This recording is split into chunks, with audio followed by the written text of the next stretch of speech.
Assalamualaikum warahmatullahi wabarakatuh. Ada beberapa ungkapan umum yang populer di masyarakat maupun media sosial. Tentu ini dalam tanda kutip, boleh dipercaya boleh tidak, tanpa menyudutkan yang lainnya. Ada ungkapan, bekerjalah seperti orang Jawa, berpikirlah seperti orang Minang, berbicaralah seperti orang Batak. Ada ungkapan lain, bekerjalah seperti orang Jawa, berpikirlah seperti orang Batak, menyimpanlah uang seperti orang Minang, berhiaslah seperti orang Sunda, dan beribadahlah seperti orang Bali, gitu ya. Tentu ini dalam tanda kutip ya. Jawa memang dikenal sebagai sosok pekerja keras. Itulah mengapa dulu hutan-hutan, tanah mati, tanah yang tidak tergarap, hutan belantara, ada program pemerintah, terutama zaman dulu ya, yang gencar-gencarnya, yaitu transmigrasi. Hutan ekstrim seperti apapun, tanah sesulit apapun, kalau dimasukkan orang Jawa, biasanya itu digarap dengan cepat dan berhasil dengan baik.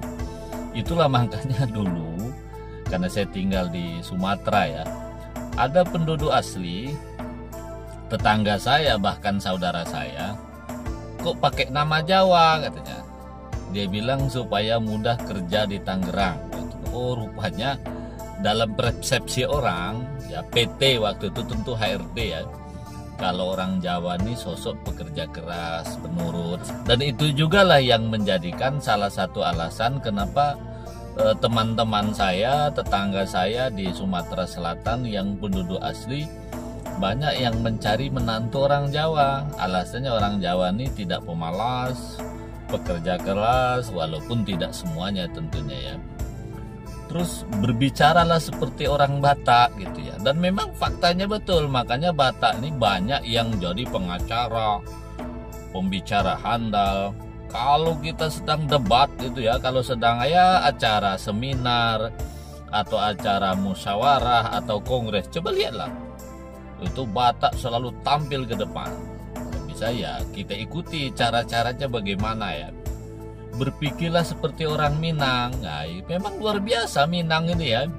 Walaupun Sumatera Barat itu penduduknya tidak banyak di Sumatera Baratnya ya, tapi Sumatera Barat sudah menguasai dunia. Kenapa? Dengan rumah makan Padang tuh ada di Australia, ada di Amerika, bahkan konon katanya di bulan pun ada rumah makan Padang. Kita tahu Republik ini juga berdiri salah satunya peran orang Minang yang terkenal, yaitu Tan Malaka.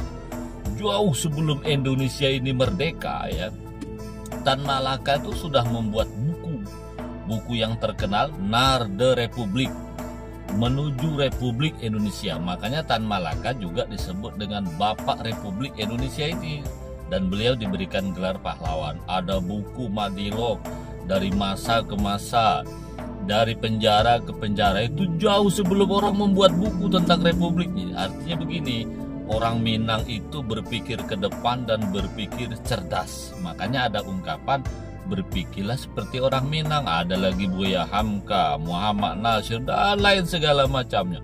Karena orang Minang itu di mana-mana pintar-pintar, cerdas. Kapan dia waktunya maju, kapan dia waktunya mundur, kapan dia waktunya menyamping. Kalau taimpi nak di atas, kalau terjepit tuh mau di atas dia, kalau terkurung nak di luar katanya. Memang itulah kecerdasan orang-orang Minang. Ungkapan yang satunya ya, bekerjalah seperti orang Jawa. Sama nih yang kedua nih. Jadi ternyata Jawa nih konstan dia, bekerjalah seperti orang Jawa, berpikirlah seperti orang Batak. Jadi sebenarnya Batak dengan Minang tuh sama dia. Bicara keras juga, cerdas juga karena berpikir. Makanya tidak heran di Republik Indonesia ini ya, dari awal merdeka sampai sekarang ini orang dari Sumatera Utara ini memiliki peran penting perjalanan Republik ini. Makanya jadi pengusaha, jadi politisi, pengacara, banyak di semua kalangan pasti ada orang dari Sumatera Utara. Nah, kemudian menyimpanlah uang seperti orang Minang. Nah, makanya orang Minang ini banyak sukses dia. Makanya ada ungkapan, ini orang Minang nih kok pelit-pelit. Nah, menurut saya bukan pelit, strategi bagaimana membangun ke depan sehingga dia hemat. saudara saya kan banyak juga keluarga dari Minang ya. Dan dia ini memang apa ya, dengan anak pun tidak mudah memberikan uang. Saya banyak dulu murid-murid saya di Oku Selatan ya, di Muara II. Jadi anak-anaknya ini ya banyak yang jualan es di sekolah, jualan pulsa gitu ya. Macam-macam lah. Anak masih kecil pun suruh nyari duit. Bukan orang tua miskin, bukan orang tua tidak mampu. Begitulah cara kawan-kawan kita dari Minang itu mengajarkan anaknya sukses.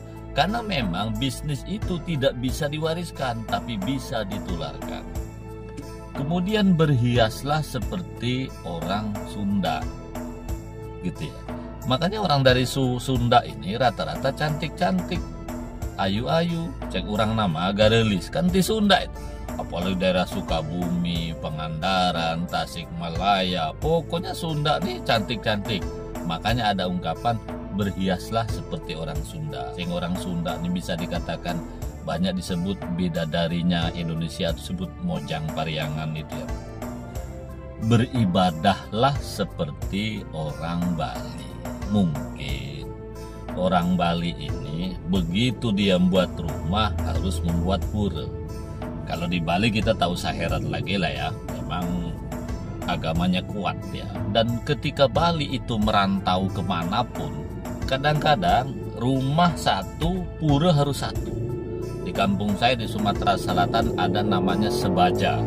Sebaja itu nama desa Semende, Bali, Jawa. Ini terletak di kecamatan Sungai Are kalau nggak salah, di sekitar Pulau Beringin. Saya ke situ.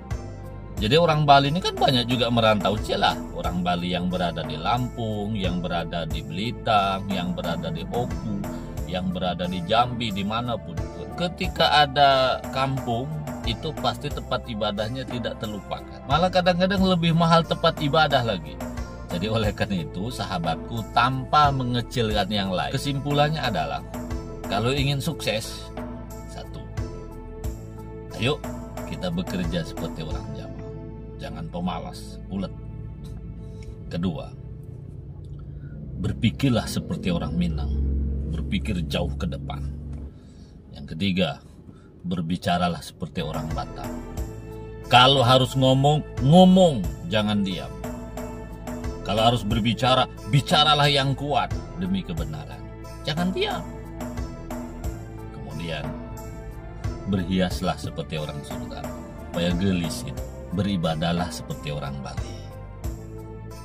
Ya, mengeluarkan sebagian hartanya untuk tempat membuat ibadahnya bagaimana sehingga dia mendekatkan dirinya kepada Tuhan. Tentu kita semuanya ya harus disesuaikan dengan agamanya kita masing-masing.